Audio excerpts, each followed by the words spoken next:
Jarbas, seu? Rita. Como é que era a situação de vocês antes de chegar no Universal? O que vocês fizeram quando chegaram e como está a situação hoje?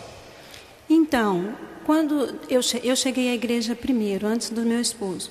Quando eu cheguei, a nossa documentação estava na mesa de um advogado para a gente se divorciar. Eu sou a 5ª filha adotiva. Minha mãe me deu em adoção quando eu nasci. Todos eram alcoólatras, o meu pai, os meus irmãos. E um dos meus irmãos abusou de mim a minha infância e a minha juventude toda. Eu era sempre culpada por ser abusada. Eu cresci assim, cheia de traumas. O meu maior sonho era matar o agressor e sair daquela casa. Eu tinha muito ódio. Eu tinha desejo de vingança. E assim eu cresci. Eu conheci o Jarbas muito cedo. Ele veio do interior para morar em frente à nossa casa. E nos casamos. O Jarbas já bebia, mas ele bebia pouco. Nós tivemos nossa primeira filha, ele piorou. Só foi bebendo a cada dia mais. Se tornou um homem irresponsável, trabalhava muito, eu também trabalhava. Eu sou professora e ele era encarregado de manutenção de uma escola, de uma rede de escolas no nosso estado. E eu cheguei a ter uma rede de escolas de educação infantil. A gente não conseguia pagar aluguel. Eram ordens de despejos, eram cheques sem fundos. E eu tentando suicídio. Quando eu cheguei, eu já tinha tentado suicídio 3 vezes. A gente fez terapia de casais. Eu fiz tratamento com psicólogos. E tinha todos os laudos que para mim não tinha jeito. Eu buscava, porque eu era uma pessoa religiosa. Nós éramos religiosos. Então eu buscava na religião uma saída, porque eu não queria aquela vida. A religião falava para mim assim: isso é o seu karma. Eu procurava outra religião, ela falava que era a minha cruz. A outra religião falava que era a minha aprovação. Uma noite ele chegou em casa, eu fui falar para ele das dívidas. Eu também falava, fui falando na cabeça dele, falando. Ele ficou muito nervoso e me agrediu. Ele me deu uma surra. O Jarbas me bateu tanto. Ele me largou deitada no chão, com chutes e pontapés. E as meninas vendo aquilo tudo. Eu digo para o Senhor, sem medo nenhum de errar, aquela foi a pior e a melhor noite da minha vida. Eu assisti uma programação onde me falaram, a pessoa que estava falando lá do outro lado, parecia, bispo, que ela sabia tudo que eu tinha passado. Como que pode? E eu anotei aquele endereço, me convidando para ir no lugar. Eu anotei aquele endereço, nem sabia onde era. No outro dia eu fui. Ele falou para mim assim: que é isso, dona? Para o problema da senhora tem solução. Eu falei: o quê? Ele falou: tem. Eu falei: o senhor é a primeira pessoa, nem os médicos falam que tem saída para mim. Ele falou: tem nada disso não, trauma, nada disso. Para o problema da senhora tem solução. A senhora vai vindo que a gente vai conversando. E eu continuei indo, aprendi o que era ser forte, porque eu era uma pessoa fraca. E tudo que ele falava eu praticava. Aí eu aprendi a ter um relacionamento com Deus. Fui buscando, tive um encontro com Deus. Bispo, aquela Rita fraca virou uma leoa de forte.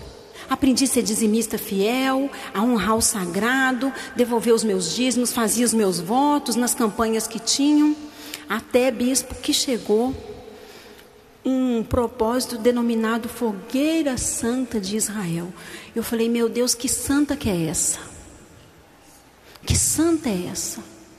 Aí o pastor falou: olha, isso aqui agora é para mudar a sua vida. Eu pulei nesse altar e eu peguei aquele envelope, mas eu tinha tanta certeza que a nossa vida ia mudar, que a minha vida e a vida do meu esposo ia mudar, que aquela situação ia mudar. Quando eu cheguei no carro, o Jarbas estava mais bêbado do que nunca. Do carro, da igreja até a minha casa, o caminho era muito longo.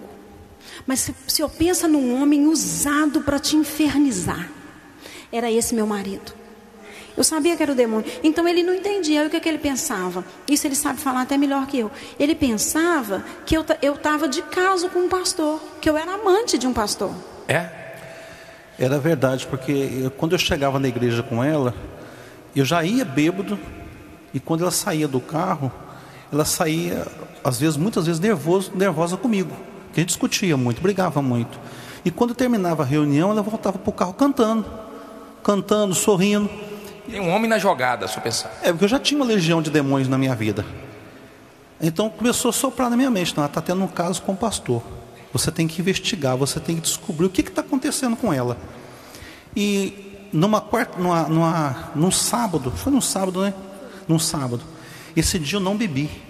Esse dia eu fiquei o dia todo esperando a noite chegar, que eu queria pegar ela em flagrante na igreja. Eu falei assim: hoje eu não vou beber, que eu vou entrar na igreja e eu vou matar o pastor. Eu fui determinado a matar o pastor, eu queria matar ele. Coitado do pastor, eu nem sabia. E eu desci, cheguei lá, estacionei o carro, coisa que eu nunca cheguei a fazer. Desci e falei com ela: não, hoje você está perdido. E falei um palavrão, que eu vou te pegar em flagra. Para minha surpresa, ela me abraçou. E nós entramos dentro da igreja. Eu queria pegar o pastor. E eu entrei nessa reunião e não saí nunca mais. E eu entrei. Jesus que pegou o senhor. E já estava me esperando, né? Ele já estava me esperando. Entendeu? E eu entrei para essa reunião, mas eu não participei dessa reunião. Eu sentei e levantei para ir embora. Eu fiquei sentado, resmungando a reunião toda. Tudo para mim estava ruim. O pastor era ladrão, o pastor queria roubar o meu dinheiro. Que dinheiro? A roupa que eu estava vestindo eu estava devendo. O carro que estava estacionado lá fora estava busca e apreensão. Eu devia para todos os bancos de Minas. Eu devia para a agiota. Eu tinha que correr dos bancos dos agiotas. Eu já tinha sido ameaçado de morte várias vezes por causa das dívidas. Eu não tinha condições de pagar nenhuma conta, nem de luz, de água, de nada. Eu não tinha condições de pagar aluguel. Eu não tinha condições de pôr alimento dentro de casa. E eu trabalhava feito doido. Eu não tinha nada. A minha situação foi tão crítica. Eu cheguei numa situação, eu acho que eu cheguei a ultrapassar o fundo do poço. Porque eu cheguei numa situação tão crítica, eu cheguei a beber tanto, cheguei a beber de cair na rua, dela ter que ir lá me buscar. Eu cheguei numa situação tão ruim que o meu sogro me colocou para fora da casa dele. Eu cheguei a morar na casa dele 45 dias e ele me colocou para fora, que não me aguentou. Eu cheguei a morar na escola, numa sala de aula, onde o nosso guarda-roupa era uma bolsa. Era uma bolsa, a gente tinha que levantar às 5h30 da manhã, juntar o colchão, enrolar o colchão, esconder o colchão para ninguém saber quem estava dormindo ali.